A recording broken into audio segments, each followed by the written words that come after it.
31 août 1939, en fin d'après-midi. Les forces allemandes attendent le signal de l'assaut. Leur but, la Pologne. Les aviateurs étudient leurs cibles. Les chars rejoignent leur position.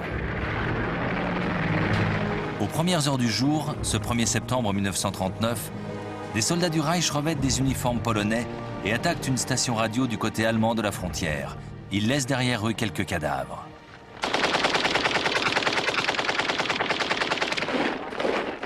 Pour Hitler, cette pseudo-agression justifie l'invasion de son voisin polonais.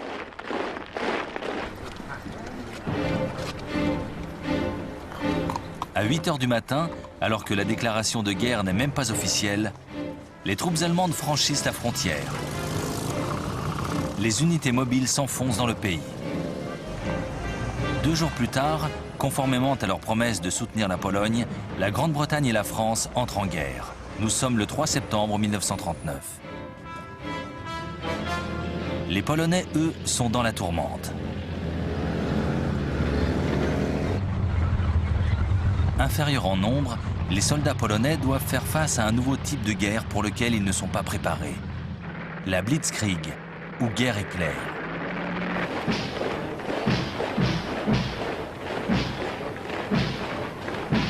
En 1939, l'armée allemande compte 1,5 million d'hommes.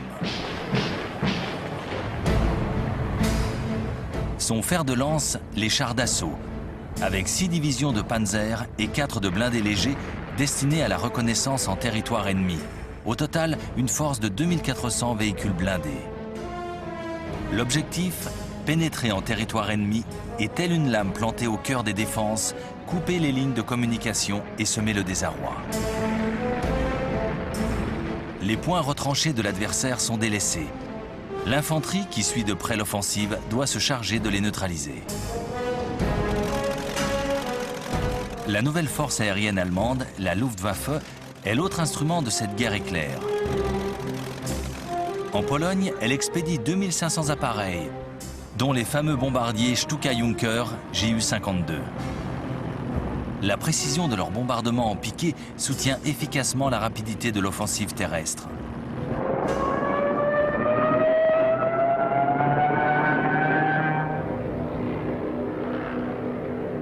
En face, les Polonais alignent 600 appareils. Au sol, l'infériorité numérique est aussi désespérante. L'armée polonaise n'a que 500 000 hommes. Elle ne possède que 800 tanks et compte encore sur ses 11 brigades de cavalerie. Des lances et des chevaux contre des canons et des chars d'assaut. Mais cette supériorité n'est pas le seul atout des stratèges allemands. Ils emploient leurs forces blindées dans des unités compactes.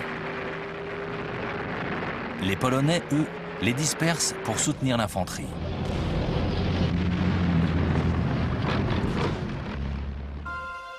Depuis l'invasion de la Tchécoslovaquie, la défense de la Pologne est d'autant plus difficile que le territoire peut être attaqué simultanément de 3 côtés.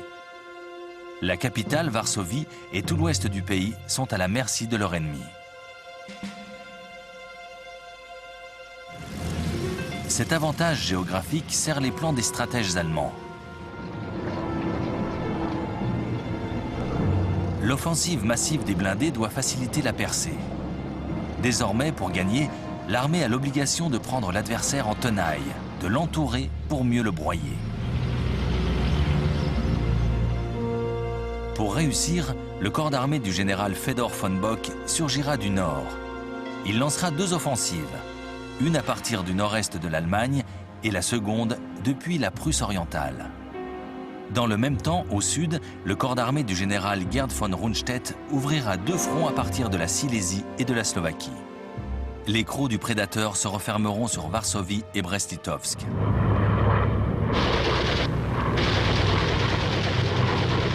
Dès le début, tout se passe bien pour les Allemands.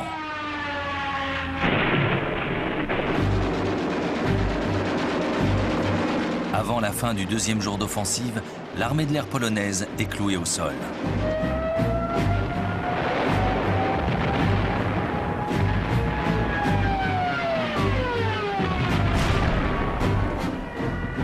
Les panzers s'enfoncent profondément dans les lignes ennemies.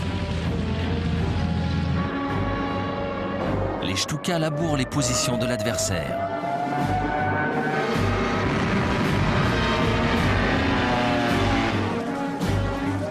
L'armée polonaise est démembrée, divisée en poches de résistance éparses. Les prisonniers sont nombreux. La légende veut que la cavalerie polonaise ait chargé les unités de Panzer. Acte héroïque et totalement inutile. L'armée polonaise est débordée par l'offensive éclair de son agresseur. Elle a été littéralement balayée. Le 8 septembre 1939, la tenaille se referme. Les troupes allemandes abordent les faubourgs de Varsovie. Le 17 septembre, c'est au tour de Brest-Litovsk d'être assiégé. Le même jour, les forces soviétiques, en vertu du pacte signé entre Staline et Hitler, franchissent la frontière orientale de la Pologne.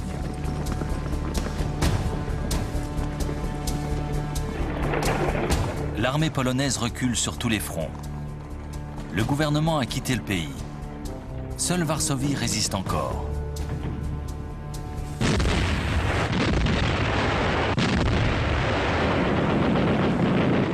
Ses défenseurs refusent d'abord de se rendre. Alors la machine de guerre allemande se déchaîne.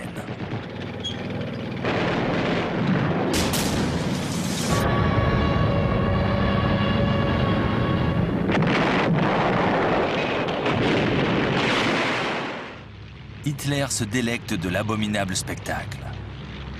Quartier après quartier, il fait raser la ville qui défie son armée. Le 27 septembre, Varsovie exsangue se rend. Le jour suivant, Allemands et Soviétiques se partagent la dépouille. L'Union soviétique annexe la moitié est du pays. L'Allemagne s'empare de tout le reste. La Pologne a vécu. Le grand nettoyage commence. Les deux dictatures s'emploient à prévenir toute opposition. Les vagues de meurtres succèdent aux exécutions de masse. Pour la première fois, les Allemands appliquent le traitement qu'ils réservent aux peuples de l'Est de l'Europe. Tous ces gens qu'ils considèrent comme des êtres inférieurs. Des groupes spéciaux de SS, les Einsatzgruppen, se lancent à la chasse aux Juifs.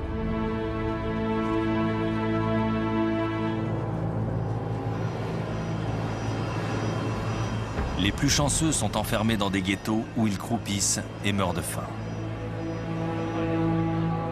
Les autres sont exécutés sur place.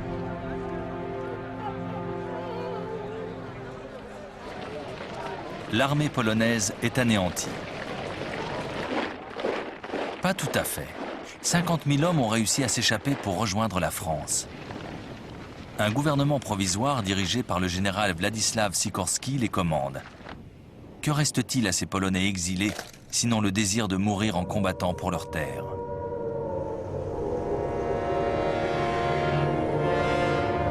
Triste présage.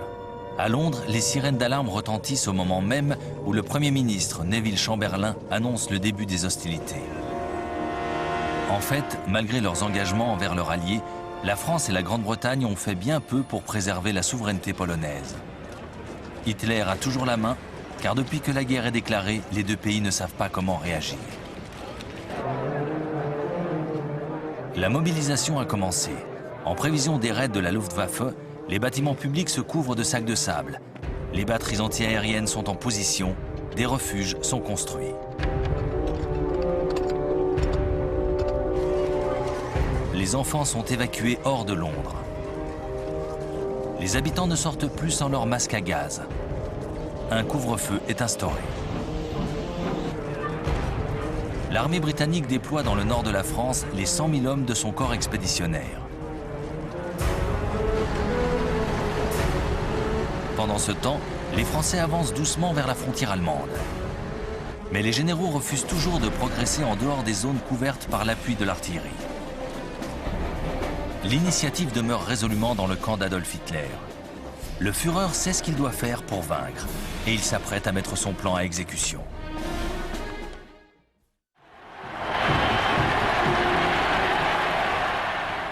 L'offensive éclair sur la Pologne constitue un retentissant succès pour le dictateur allemand. En 4 semaines, il a avalé un pays entier. Et il est loin d'être rassasié. 2 mois après la chute de Varsovie, en novembre 1939, il ordonne à ses généraux de planifier l'attaque vers l'ouest. Mais les officiers sont réticents. Le gros des forces doit être transporté du front de l'Est vers les bords du Rhin. Si l'offensive en Pologne a été couronnée de succès, les pertes sont assez importantes pour en tirer une leçon.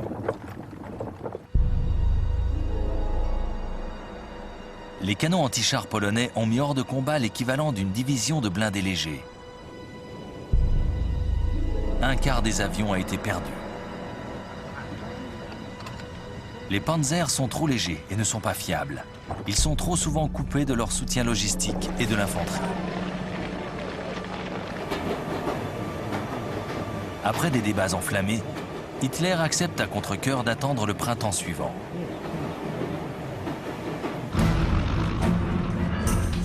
Ses ennemis ont également tiré quelques leçons des événements. Les Britanniques pensent que les bombardements constitueront la clé pour prendre l'ascendant durant ce conflit.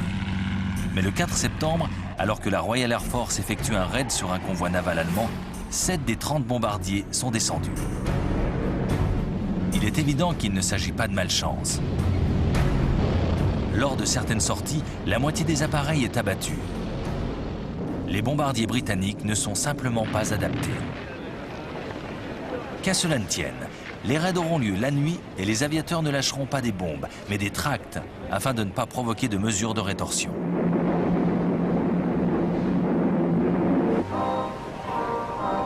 L'Europe s'installe dans ce qu'on appellera la drôle de guerre. Mais que l'on ne s'y trompe pas, la vraie guerre se poursuit sur la mer. En 1939, l'Allemagne hitlérienne est au milieu d'un ambitieux programme de modernisation de sa flotte.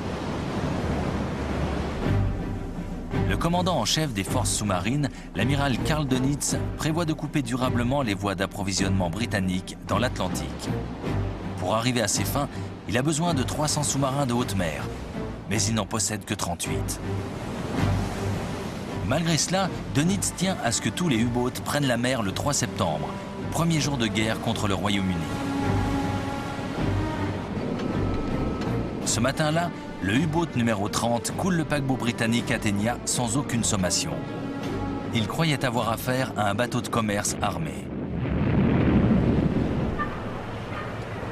112 passagers périssent dans le naufrage, dont 26 citoyens américains. Après cette attaque, la Royal Navy veut rendre coup pour coup. Elle compte 12 cuirassés. L'Allemagne n'en a aucun. Elle possède 5 porte-avions. L'Allemagne n'en a pas non plus. Profitant de cette supériorité, le commandement décide de bloquer totalement les ports allemands.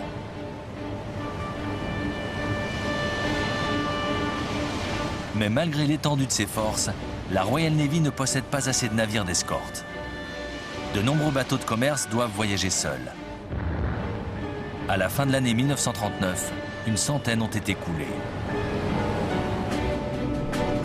En fait, les Britanniques ont sous-estimé la menace des sous-marins allemands. Le 17 septembre, le U-boat 29 coule le porte-avions Courageous.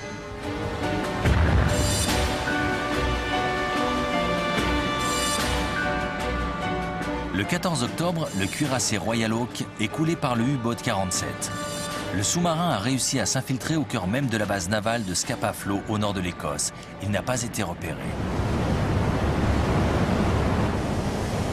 La flotte allemande, pourtant réduite à la portion congrue, se révèle aussi agressive et dangereuse que celle de son principal adversaire. En mer du Nord, les croiseurs Scharnhorst et Gneisenau interceptent un convoi le 22 novembre.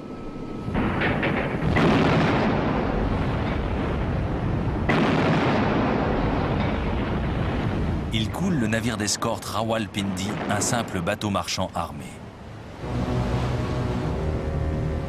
Mais c'est certainement le petit croiseur allemand Graf Spee qui cause le plus de dégâts.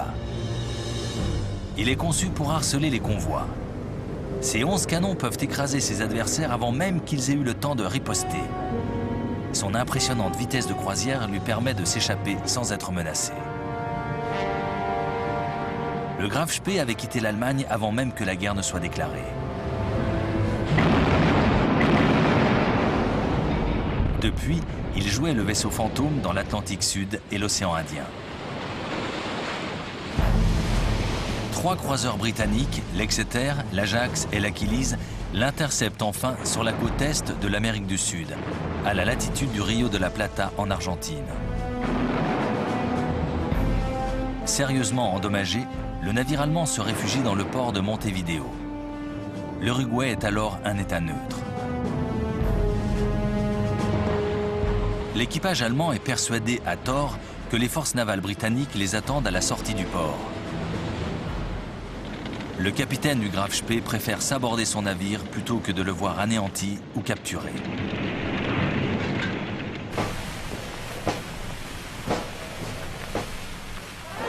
À leur retour, les marins anglais sont accueillis en héros. Mais cette petite victoire est sans nul doute le seul succès enregistré par l'alliance franco-britannique durant l'hiver 1939. Une autre réussite est pourtant à mettre au crédit des techniciens anglais. Et cette découverte s'avérera vitale par la suite.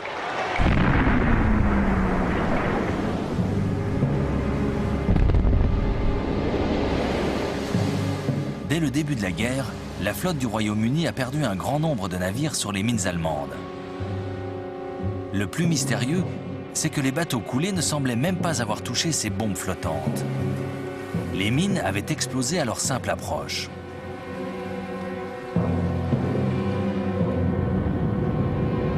Mais dans la nuit du 22 novembre 1939, un avion allemand est surpris alors qu'il largue une mine dans l'estuaire de la Tamise. Préalablement désarmé, l'engin explosif est ramené sur la berge. Les ingénieurs militaires brisent son secret. Il est programmé pour se déclencher dès qu'ils détectent la signature magnétique des navires. Les ingénieurs parviennent à effacer l'empreinte magnétique des bateaux en faisant passer un courant électrique dans un câble de cuivre posé à même le pont. L'installation de ce dispositif réduit considérablement le danger que représentent les mines magnétiques.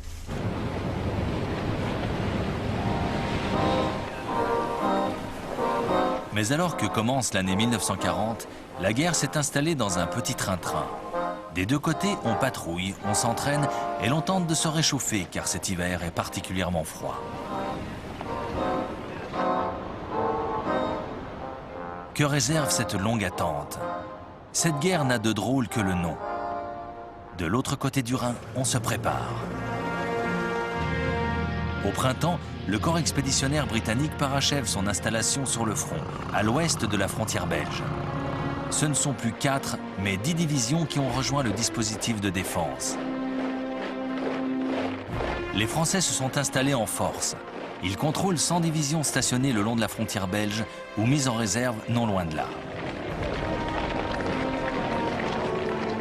Les forces britanniques du commandant en chef Lord Gort sont donc aux ordres du général français Maurice Gamelin. Et sa stratégie est claire, il faut défendre. Les troupes françaises sont accrochées à l'immense réseau fortifié de la ligne Maginot. Des milliers de fortins bétonnés font face à l'Allemagne, de la Suisse jusqu'à la Belgique. La ligne Maginot doit être le rempart complètement infranchissable, protégeant le territoire français de toute invasion. Mais les Alliés n'ont pas du tout imaginé comment s'y prendre pour vaincre l'Allemagne.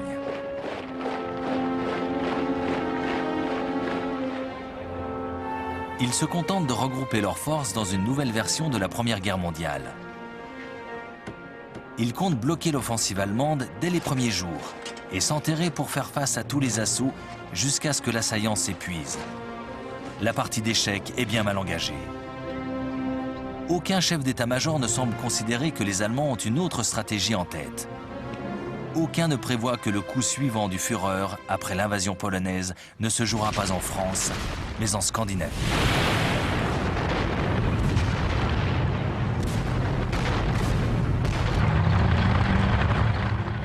Le 30 novembre 1939, la guerre éclate sous d'autres cieux. L'Union soviétique envahit son minuscule voisin, la Finlande. Les Finlandais ont arraché leur indépendance aux Russes en 1917. Ils éprouvent une haine profonde pour leurs anciens oppresseurs. Joseph Staline est persuadé qu'ils soutiendront les forces allemandes. Il veut protéger la ville de Leningrad et le port de Mourmansk, un point d'approvisionnement vital situé sur l'Arctique. Les Finlandais doivent être écrasés. Les soldats russes sont 10 fois plus nombreux. L'invasion sera une promenade de santé. Le Kremlin en est sûr. Mais l'armée rouge n'est pas au mieux. Les purges dans les rangs de ses officiers l'ont considérablement affaibli. Et les Finlandais sont dirigés par un fin stratège, le général Gustaf Mannerheim. Profitant de la neige, il emploie les tactiques de guérilla. Ses troupes cognent fort et s'effacent aussitôt, le plus souvent à ski.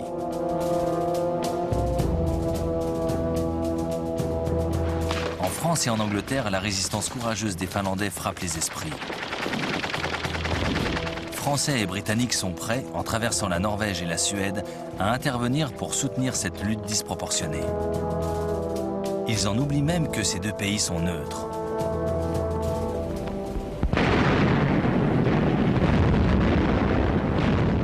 Mais au début du mois de février, une offensive soviétique brise les défenses finlandaises.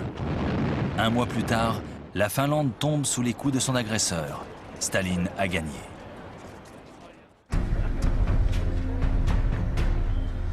La machine de guerre nazie ne serait rien sans le fer, provenant des mines suédoises.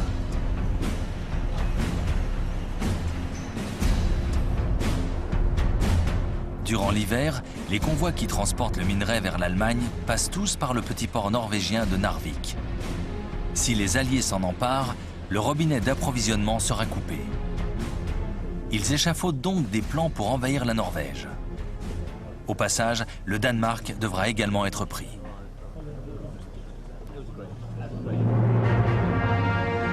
Le 16 février 1940, les Alliés passent à l'offensive. Le destroyer britannique Cossack aborde le navire de ravitaillement allemand Altmark. L'équipage est fait prisonnier puis relâché. Le bateau est capturé. Le 9 avril, les troupes allemandes débarquent dans 5 ports. Oslo, Kristiansand, Bergen, Trondheim et Narvik.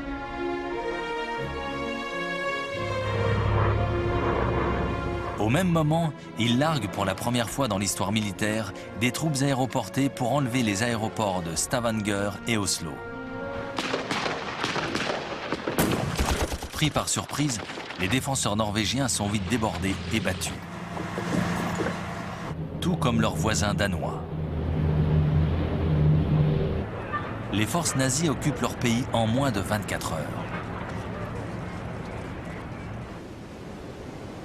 En Norvège, les différentes unités de débarquement s'empressent d'effectuer la jonction pour faire tomber les grandes villes.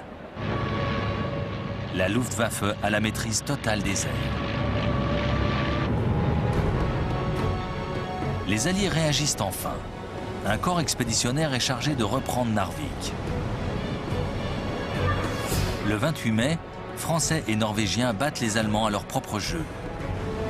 Ce sera la seule victoire française de l'année 1940. Mais début juin, les Alliés sont obligés de se replier. Ils réembarquent, direction l'Angleterre.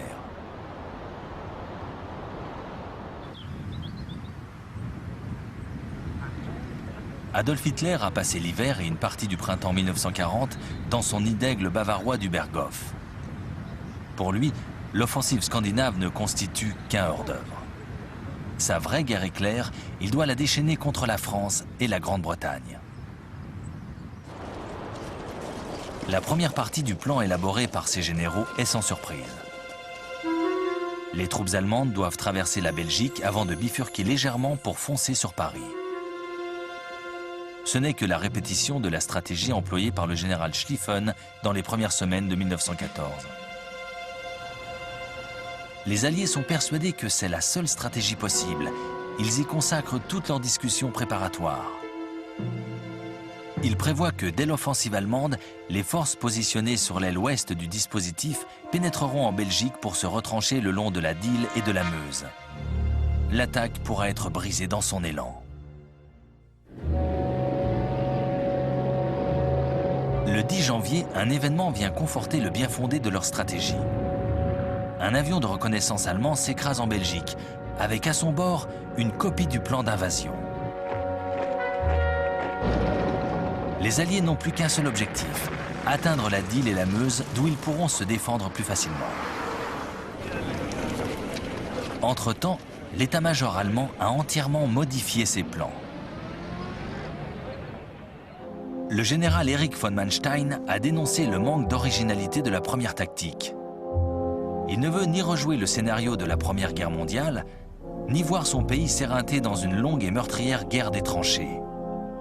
Il propose donc à Hitler de concentrer les forces de l'offensive allemande sur l'articulation entre la fin de la ligne Maginot et le début de l'aile ouest du dispositif allié. C'est là, au cœur de la défense, que se trouve le point vulnérable. Normalement, les régiments de panzer ne rencontreront qu'une faible résistance dans cette zone du sud-est de la Belgique. Les Alliés sont persuadés que les chars d'assaut ne peuvent pas traverser la forêt des Ardennes. La région est donc faiblement défendue. Le plan est simple. Pénétrer profondément dans le dispositif de défense franco-britannique, couper l'aile ouest de tout soutien en l'enveloppant, cerner la ligne Maginot plutôt que de prendre le risque de s'y enferrer. La tactique est très osée. Les chars d'assaut prennent le risque de s'embourber dans les Ardennes, mais Hitler trouve le plan audacieux, il l'accepte. Les troupes allemandes sont donc redéployées au nez et à la barbe des Alliés. Français et Anglais se préparent à une longue guerre de défense. Ils sont confiants. La ligne Maginot est infranchissable. Ils possèdent même la supériorité numérique avec 110 divisions contre 95 pour l'armée allemande. Ils alignent plus de blindés avec 3000 véhicules contre 2700 pour la Wehrmacht. Les Français possèdent même les meilleurs tanks, les chars B1 de 32 tonnes, armés de 2 canons de 75 et 47 mm. Leur seule faiblesse, une pièce d'artillerie principale intégrée à la carrosserie. Elle est très difficile à charger. L'autre canon est monté dans la tourelle. Le chef de char doit donc l'utiliser tout en contrôlant la bonne marche du blindé.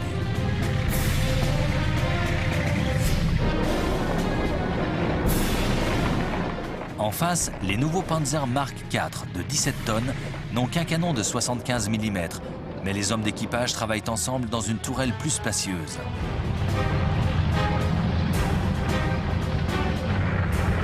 L'armée allemande n'en possède qu'une centaine d'exemplaires. La véritable supériorité allemande est visible dans les airs. La Luftwaffe possède 2000 bombardiers contre seulement 800 pour les Alliés.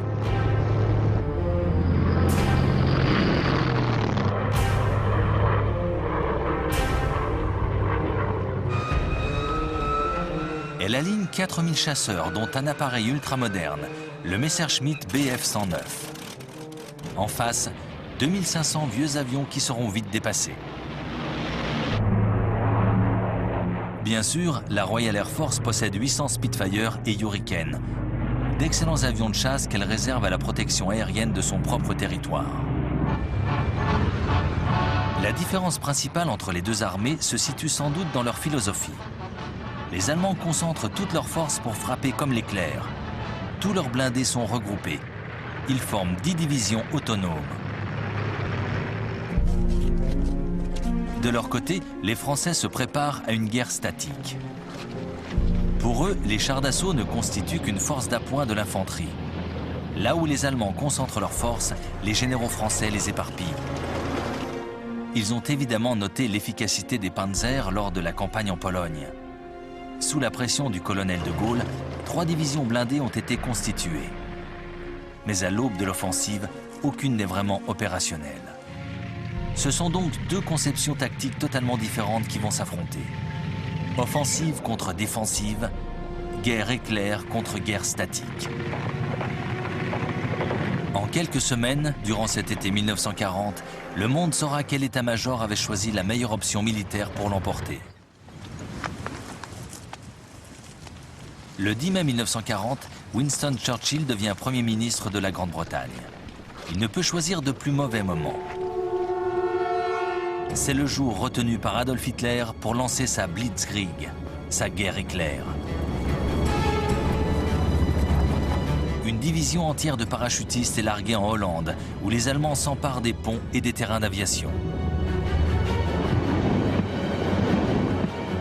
Dans le même temps, en Belgique, des planeurs déposent une unité de parachutistes au sommet du fort d'Eban-Emael, réputé imprenable. L'assaut est un succès sans précédent. Les batteries d'artillerie sont rapidement réduites au silence. Au même moment, la Luftwaffe attaque les bases aériennes belges et hollandaises. Les frontières sont franchies sans entrave. Et le groupe B de l'armée allemande, commandé par le général Fedor von Bock, s'enfonce au cœur des Pays-Bas et de la Belgique. Comme prévu, les troupes françaises et britanniques stationnées le long de la frontière sud de la Belgique font mouvement vers les bords de la Dyle et de la Meuse. Elles tombent dans le piège tendu par Hitler. Aucun stratège allié n'a remarqué le mouvement du groupe A de l'armée allemande. Plusieurs divisions blindées, après avoir balayé les forces belges, sont en train de foncer à travers les forêts et les collines des Ardennes, direction le sud.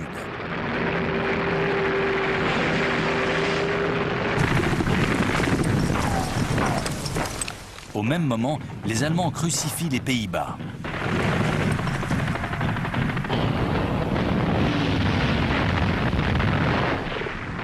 L'armée hollandaise n'avait aucune chance face à la machine de guerre nazie.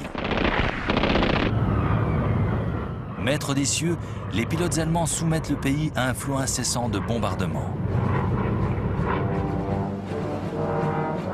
Le 14 mai, les Allemands réclament la reddition du port de Rotterdam. Les Hollandais hésitent. Grosse erreur, des bombardiers viennent de décoller. Finalement, la ville se rend. Il est trop tard. Les appareils allemands larguent leurs bombes.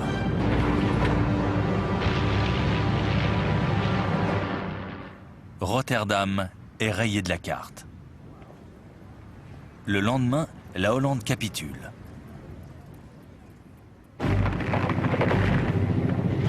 Mais le pire est à venir. Ce que Français et Anglais pensaient impossible à réaliser est en train de se produire. Les Panzers achèvent leur course dans les Ardennes. Ils franchissent la Meuse le 12 mai dans l'après-midi. La 19e Panzer Division du général Heinz Guderian, forte de ses succès en Pologne, atteint Sedan parmi les premières troupes de l'offensive.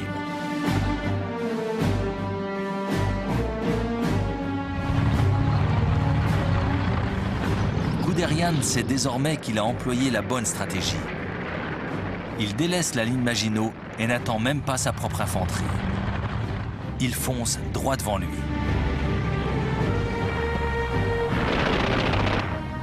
Le jour suivant, les troupes d'assaut franchissent la Meuse.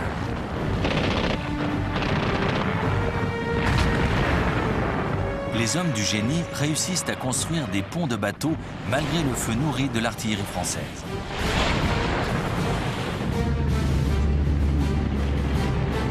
Le 14 mai, les Panzers débutent leur traversée. Cet après-midi-là, l'offensive s'enfonce de 12 km en territoire ennemi. D'autres unités ont franchi la Meuse à Montherme et à Dinant. Les troupes françaises, clouées sur la ligne Maginot, sont dépassées par les événements. Les bombardiers alliés font des sorties désespérées pour tenter de détruire les ponts.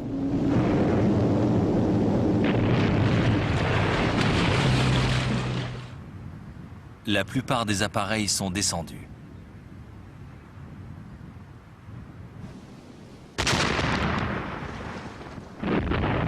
L'artillerie allemande écrase les défenses françaises. Les Stuka et leurs sirènes d'attaque sèment la panique.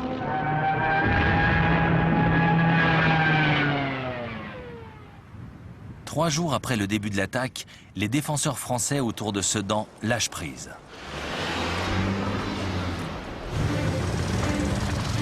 Les chars de Guderian débutent leur course vers l'ouest.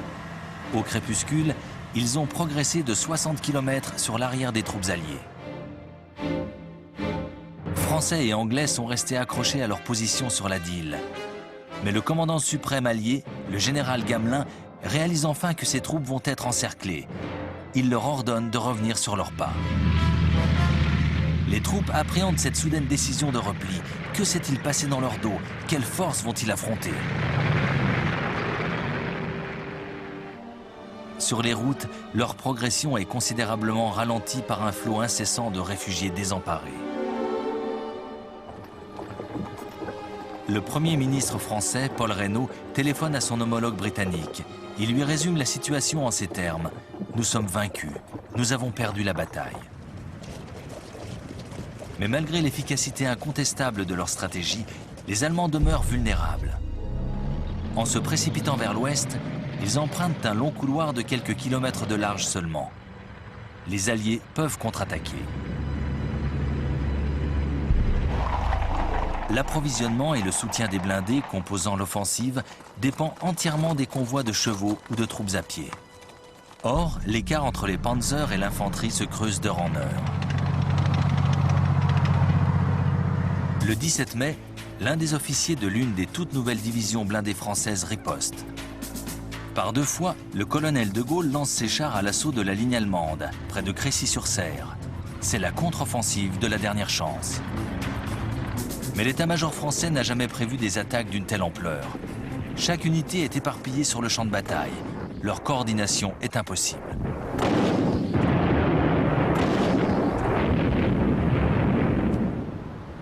Les Allemands ont du mal à riposter à ces deux chocs désespérés. Ils perdent même beaucoup d'hommes, mais ils l'emportent finalement. Désormais, plus rien ne peut arrêter le général Guderian. Il enfonce sa lame de plus en plus profondément dans le cœur de la France. Le 19 mai, toujours en Picardie, ses unités de pointe atteignent Péronne. Le 20, lors d'un énorme coup de boutoir de plus de 90 km, Amiens tombe à l'heure du déjeuner.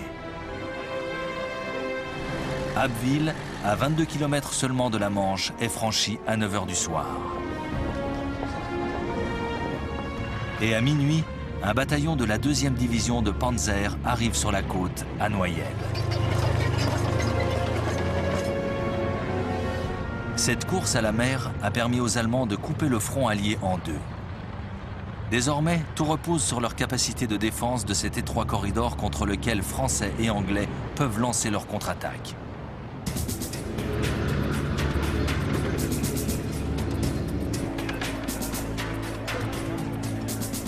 Le 21 mai, 2 bataillons blindés britanniques s'élancent sur les positions allemandes au sud d'Arras.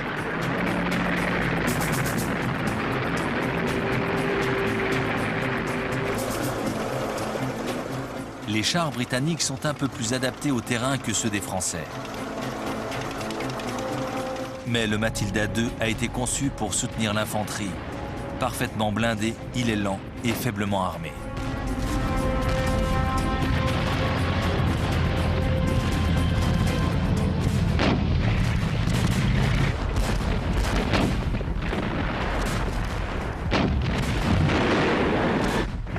Pourtant, les Allemands ont du mal à repousser cette attaque.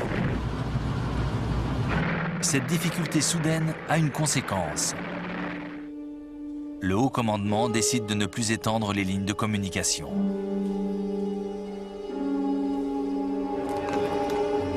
Les opérations de Guderian sont ajournées. La progression des panzers vers le sud est stoppée tant que l'infanterie ne les aura pas rejoints. Désormais, la priorité est d'éliminer le corps expéditionnaire franco-britannique. Il faut l'encercler, le harceler, l'écraser définitivement. Le 22 mai, les panzers de Guderian s'élancent pour l'achever.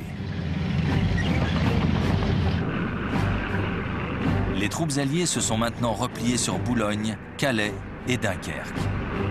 Elles y sont piégées. Le 23 mai, le général Alan Brooke, commandant en chef du 2e corps d'armée anglais, déclare « Seul un miracle pourrait sauver les forces de notre corps expéditionnaire ». 2 jours plus tard, les Allemands entrent dans Boulogne.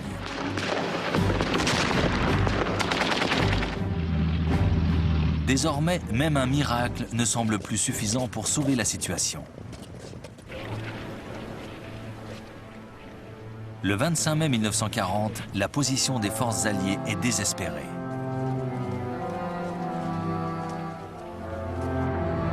Le port de Boulogne est tombé. Les troupes allemandes isolent Calais. Les Britanniques se sont repliés sur le port de Dunkerque. Le commandant en chef britannique, Lord Gort, prévient Londres que seule une évacuation par la mer pourra sauver une partie de ses troupes. Le désastre semble complet. Les chasseurs bombardiers écrasent la ville sous une pluie de bombes. Les panzers sont déjà en position pour achever leur proie. L'évacuation apparaît comme un fol espoir. Dunkerque ne pourra pas tenir plus de 2 jours. Mais une décision d'Hitler va sauver le corps expéditionnaire de la destruction.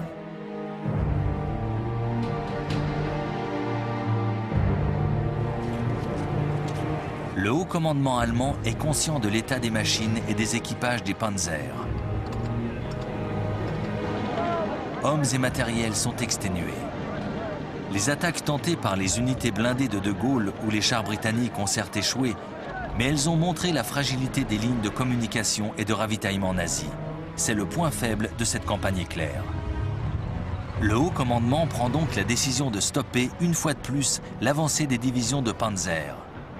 La curée aura lieu lorsque l'infanterie les aura rejointes. La poche de résistance de Dunkerque sera écrasée comme une vulgaire baudruche, c'est sûr. Cet ordre va tout changer. Pendant 2 jours, les Panzers sont au repos. Les Britanniques ont juste assez de temps pour préparer l'évacuation. 2 misérables jours pour sauver des centaines de milliers de soldats. D'autres se battent encore. À Calais, la garnison franco-britannique refuse de se rendre.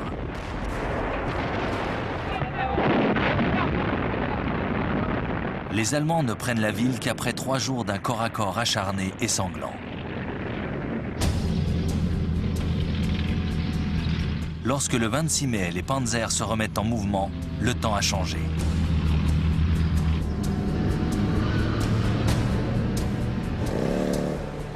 Les Allemands sont embourbés sous des trompes d'eau. Une fois de plus, les Alliés ont un léger répit.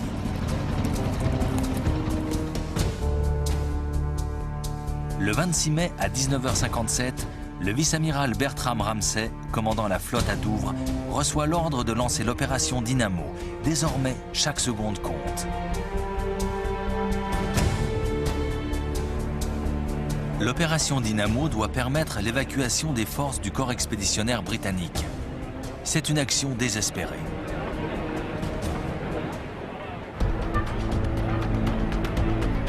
Le lendemain, une flotte disparate traverse la Manche. Il y a là des destroyers, des péniches et des ferries. Mais à la fin de la journée, cette flotte de fortune a secouru seulement 8000 des 300 000 hommes enfermés dans Dunkerque. Le port est visé par tant d'attaques aériennes qu'aucune embarcation ne peut y accoster, ni même s'approcher des plages. Ramsay lance un appel à tous les propriétaires de bateaux de plus de 9 mètres. Des centaines de yachts, de navires de pêche et de barques quittent les ports du sud de l'Angleterre pour traverser la Manche. Ils sont presque tous pilotés par des civils volontaires pour aller sauver leurs compatriotes.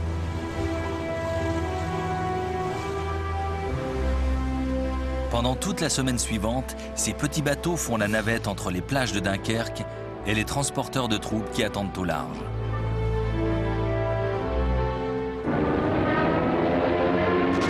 Ils sont constamment sous le feu de l'ennemi.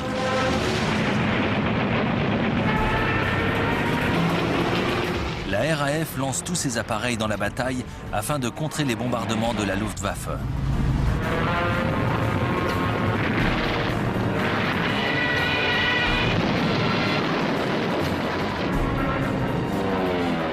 Et pourtant, 7 destroyers français et 6 britanniques sont coulés. 24 navires de guerre plus petits les rejoignent au fond de la Manche. Un quart des 655 embarcations privées ne reviendra jamais. Mais lorsque l'opération Dynamo s'achève le 4 juin, 300 000 hommes, dont 120 000 Français, ont été évacués du piège de Dunkerque.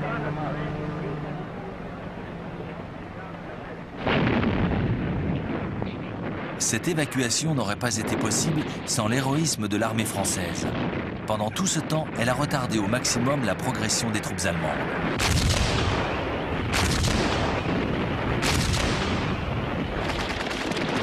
L'arrière-garde française ne quitte ses positions autour de Dunkerque qu'après le départ du dernier bateau. Une poignée d'hommes pour en sauver des milliers d'autres. Un officier britannique comparera cette résistance désespérée à celle des Spartiates dans le défilé des Thermopyles. Cruelle défaite. Dans l'affaire, les Anglais ont perdu bien plus que leur armement. Le Royaume-Uni ne se remettra pas de sitôt de ce revers. La France doit continuer le combat, amputée de la moitié de son armée. Ce qu'il en reste doit affronter 92 divisions nazies et tout leur armement.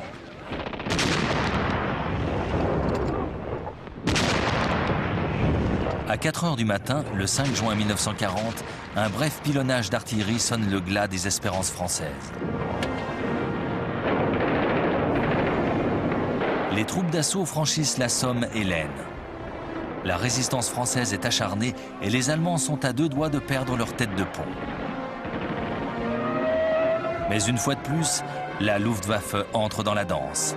Elle écrase toute résistance. Les panzers suivent le mouvement et poussent l'offensive vers le sud. Le flot des prisonniers ne cesse de grossir.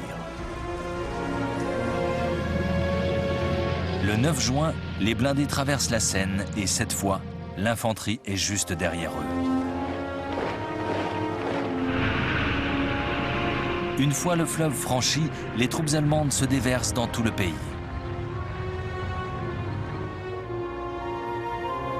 Le 14 juin, un détachement défile sur les Champs-Élysées.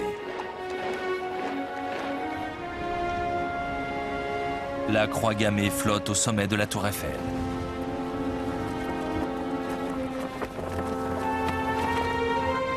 Hitler visite une capitale soumise. Il réalise enfin le vœu que le Kaiser avait fait en 1914. Les Français observent, abasourdis.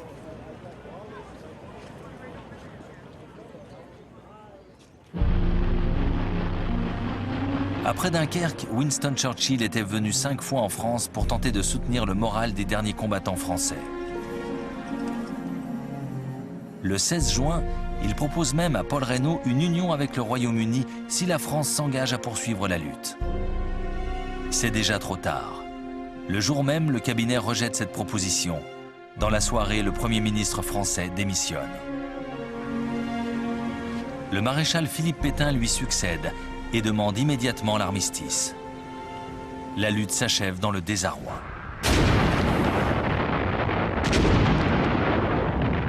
Avant d'accepter la reddition, les Allemands réduisent au silence la ligne Maginot, demeurée isolée sur le front de l'Est. Après une intense préparation d'artillerie et malgré des foyers de résistance sporadiques, les forts tombent aux mains des Allemands.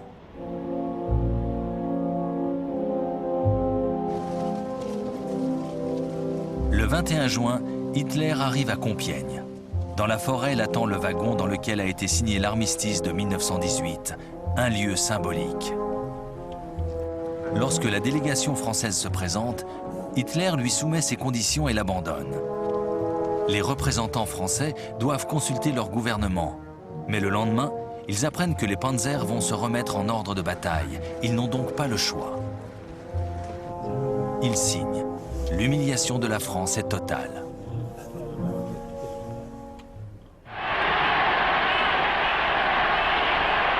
Hitler s'est rendu maître de l'Europe de l'Ouest. Il est d'ailleurs persuadé que les Britanniques ne vont pas tarder à demander la paix. Il pourra bientôt passer à l'autre étape de son plan de domination. La Blitzkrieg, la guerre éclair, lui a permis de remporter une étourdissante victoire. Mais il n'a pas encore gagné cette guerre. De l'autre côté de la Manche, le Royaume-Uni, certes meurtri, n'a pas l'intention de se rendre.